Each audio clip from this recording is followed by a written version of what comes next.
Happy, glorious Sunday. Hashtag my global family. This is Dre, a beta coyote walking in this world, and real life is flat out public superhero. I am also incredibly proud to be pastor of Coyote's Lodge, House of Spirituality, Critical Theory, and Medical Marijuana. Our services are pre-recorded, family, and dropped here on Facebook on Sundays. I am so happy that you have joined us this evening, family, to feed your spiritual selves. I'll be honest, COVID has been running me ragged, family, and every time I think I got this, life happens and something comes and threatens to overwhelm me. So I always remember every day to talk to my ancestors, to ground myself in our earth, in the ways of our ancestors, whoever they may be, family. This is international. This coyote family spans the globe. At this time, family, per tradition, I'm going to do an opening prayer, followed by an indigenous land acknowledgement. As we burn the sage, and as a true child of modernity and that of our ancestors, I offer up this sage, and we cleanse our environments, our minds, our bodies, and our spirits. And we ask our ancestors for guidance and blessings as we are modern day warriors, as their children and grandchildren and family here on this earth.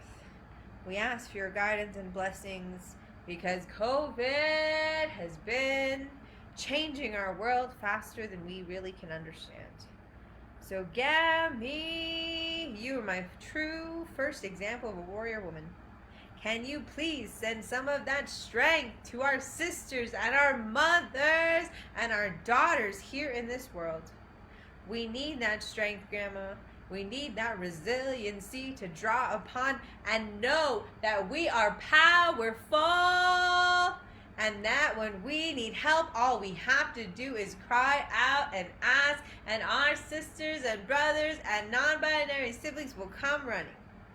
So Gammy, send us strength and wisdom to know and to ask for help. Dear Papa, I miss you, Papa. I miss your tortillas. I miss football. I miss the simplicity of a bucket of KFC. Now I'm dealing with COVID and entire businesses going down and homelessness and joblessness and worry everywhere we look, Papa. We need some of that love. We need some of that centering and grounding in the comfort of our family. So, Papa, as you are my safe space in so many ways, please send that person of guidance, that hero, to every person here on this earth. We need someone. We need someone who's going to make everything okay, Papa, just like you did. So please send us that shelter, that great tree under which we can take a rest. Thank you, Papa. We love you, and I appreciate all the sacrifices you made to make sure our family survived and thrived.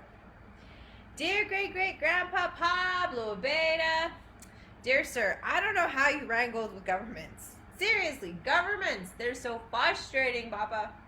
But I want you to send us some of your patience in wrangling the paperwork, the burdensome bureaucracy that many of us find in our everyday lives. Whether it be filling out our Medicaid paperwork, or making sure that our job searches are done for unemployment. It's frustrating, Papa. So allow all of our communities to feel a sense of accomplishment and peace and get the help we need when we are dealing with the everyday paperwork of life. Because you know we need our unemployment. So please help us and give us some of that patience and guidance. And to all of our ancestors, aunties, uncles, yammies, papas, and family, both blood and related, that have gone before us and have shown us dignity, love, and respect. May you all please send us your blessings as your children continue to survive and thrive. Family, COVID has changed everything. And I would like for you to take a moment for an indigenous land acknowledgement and think about the original inhabitants of the ground upon which you stand. What blood was shed, what history has passed upon that land? How is coloniality, how is white supremacy, how has capitalism marked our homes? And what sacrifices were made so that we today could have the privileges of modernity. Not running water is a privilege, family. I'm just saying. That COVID vaccine is a privilege. I'm just saying. Thank you very much for all the sacrifices and blood that has been spilt upon this land, and we as your children acknowledge what you have given to us.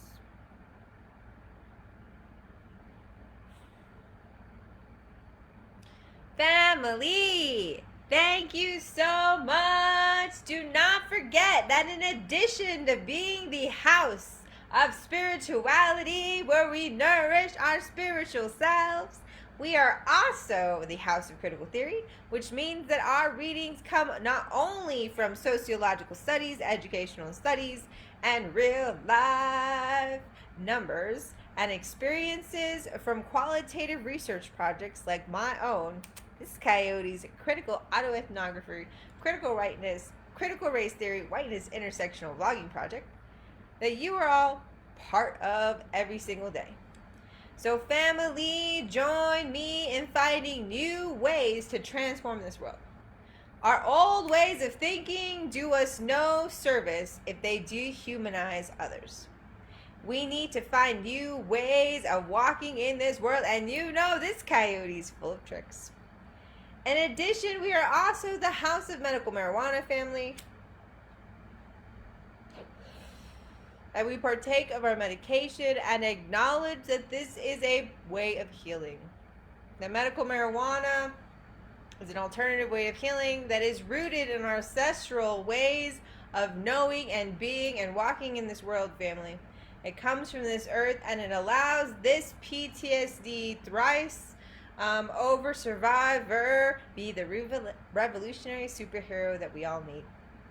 So I'm just saying, family, when we alter our ways of thinking, when we expand our minds and we embrace the unknown and start flipping the script and asking what was the war on drugs' actual intention, and how have the ramifications of that socio-political construction, which was a direct attack on communities of color and poor white communities to make sure that capitalism was maintaining the school-to-prison pipeline and therefore ensuring that capitalist America had their slave labor. Via our own Constitution, family, we have written into law that those who have been incarcerated for a crime no longer have their rights. So I'm asking you, family, COVID has changed and devastated everything. Can we literally afford to be strapped down and imprisoned by harmful and violent ideology that dehumanizes us all? So today, family, my readings are coming from my forefathers in academia who literally wrote the books that helped us open pathways to understanding. Our first reading today comes from The Wretched of the Earth by Franz Fanon.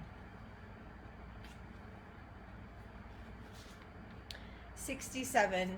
Concerning violence.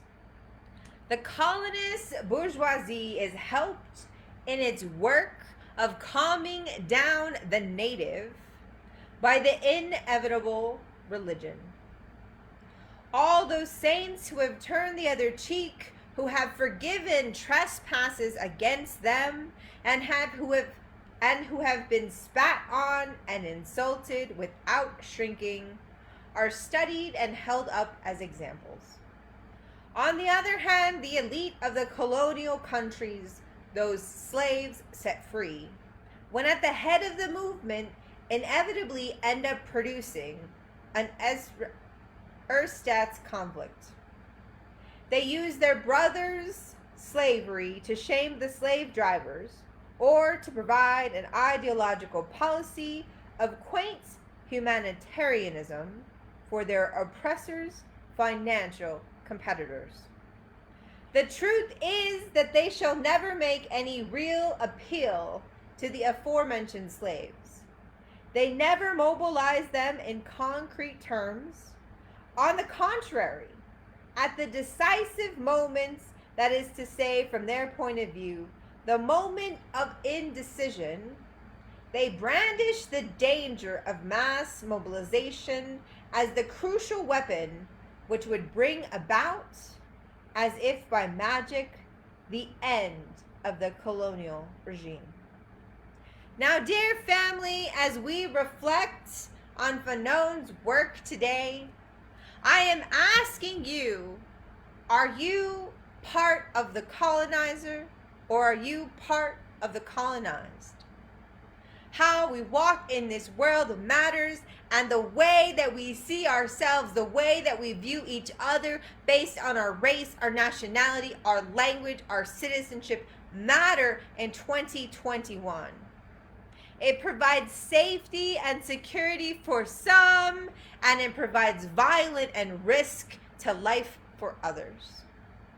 And I'm asking you to think about Fanon's work.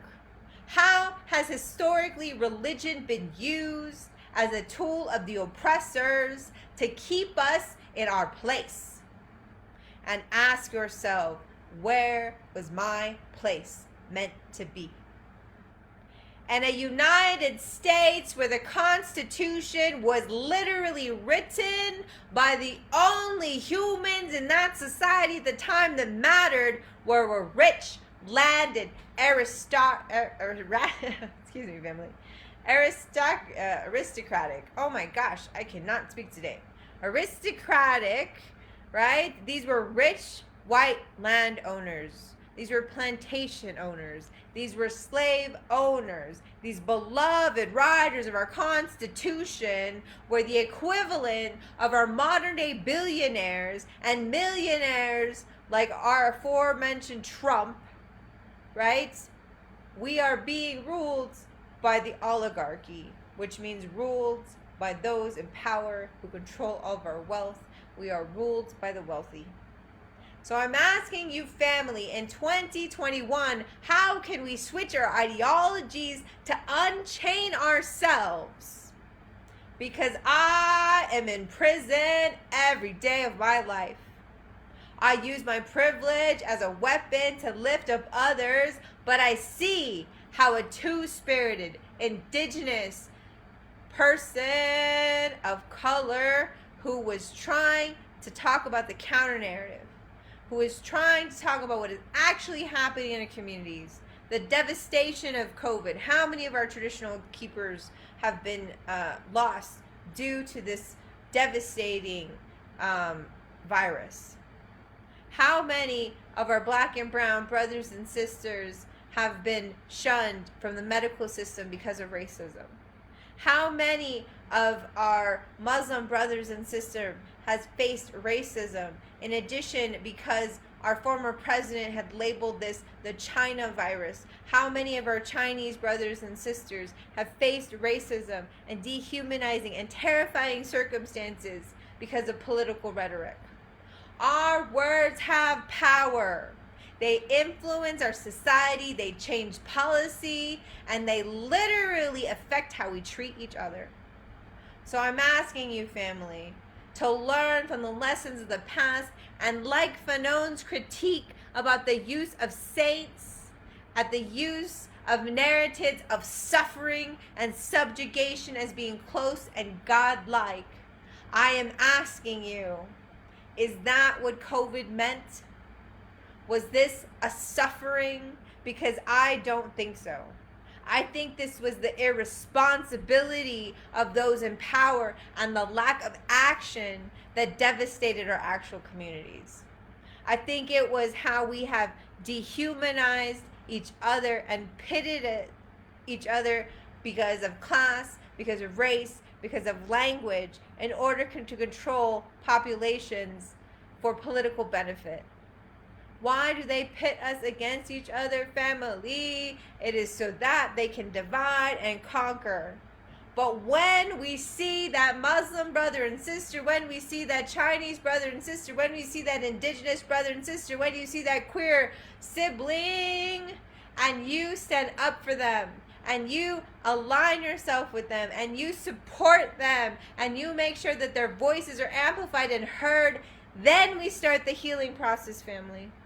Only then, when we empathize with each other on a human level, will actual change happen.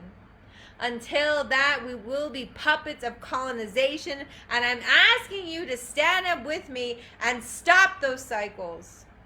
Fanon's writings are still true. They still affect our lives. The slaves that they were talking about, the neo-colonial context that he's referring to, never were emancipated, family. They are still struggling under the modern burdens of colonial slavery, under the modern burdens of international policy, because we choose to punish and pick and choose which governments we approve of, which governments are implementing democracy in a way that the U.S. government can rubber stamp. I'm asking you, family, with the rise in dictatorships, with the unrest that is happening globally, how much more can we take? And at what point are we going to create alliances that will start that change, that will affect our individual lives? Our second reading today, family, comes from one of my favorite texts, To Remain an Indian, Lessons in Democracy from a Century of Native American Education by Lomawaima and McCarty. Page 170. A Vision of the Future. And family, as I start our second reading today, I would like for you to plant that seed. I have presented a problem or lived realities as marginalized groups within the context of coloniality and white supremacy in 2021. And I'm asking you, as an educational warrior, can we not find seeds of hope, waves of change that can come from our own ways of knowing and our own ways of being? A vision of the future.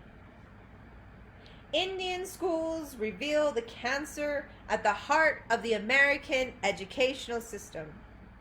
The powerful forces that conspire to standardize, homogenize, and dumb down some groups of citizens.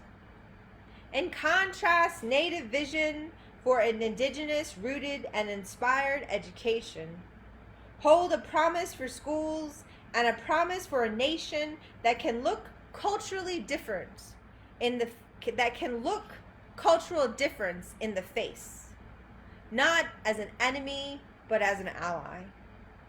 American Indian schools today, run by Indian parents and communities, in accord with their deeply rooted, persistent, but not unchanging cultural values, provide a model, a meaningful, challenging, locally controlled education model for all Americans. Luther Standing Bear Lakota began his life on the Dakota Plains, not far from the Ogallala boarding school would one day stand. He attended Carlisle Indian Boarding School in Pennsylvania, made his living as an entertainer in Wild West shows and the movies of the 1930s Hollywood, and published 4 books. More than 70 years ago, he issued a challenge to his citizens, his fellow citizens. Why not a school of Indian thought, built on Indian pattern and conducted by Indian instructors? Why not a school of tribal art? Why should not Americans be cognizant of itself, aware of its identity? In short, why should not America be preserved? In denying the Indian his ancestral rights and heritage, the white race is but robbing itself. But America can be revived, rejuvenated by recognizing a native school of thought. The Indian can save America.